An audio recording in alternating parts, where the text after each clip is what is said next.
And I remember one time specifically looking up into the streets, light shining. These would have been the oncoming vehicles. Voices in my own mind speaking to me, telling me that life wasn't worth living and that I should just throw myself out in front of the next vehicle that drove by. You see, I had attempted to drug overdose many times, but for whatever reason was unsuccessful in my attempt to bring my life of pain and suffering to an end. And I remember this night specifically, looking up into the sky and saying for the first time, I don't know if you or who or what is even out there. But what I do know is that I'm going to die where I am. And that if you're not real, I have no way to escape the only way that I know how to live this life.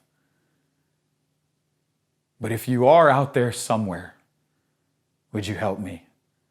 Would you save me? I don't want to die being the only way I know how to be. You see, I realized that I wanted to change.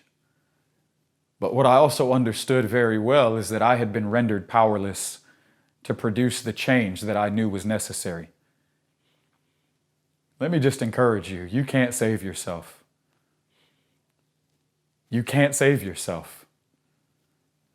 You see, the Bible tells us in the book of Luke that Jesus came to seek and to save those who are lost. That there was a condition that had come upon humanity that had brought them into a brokenness, severed from their Father, lost in their identity, not knowing who they are, being swallowed up in a concern only for themselves, and their lives being led by their own desires and being prisoners of their own satisfactions.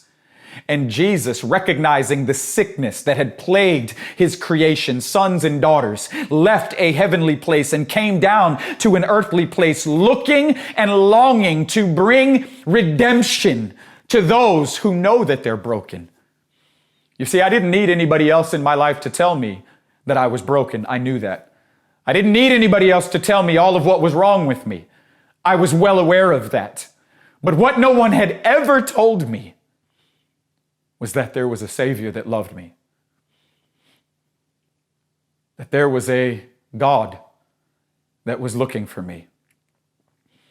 That God, rather than considering me an enemy and retaliating against me because of my sin, because of my brokenness, because of my darkness that I embraced, rather than retaliating against me, that he chose to come and lay down his life for me.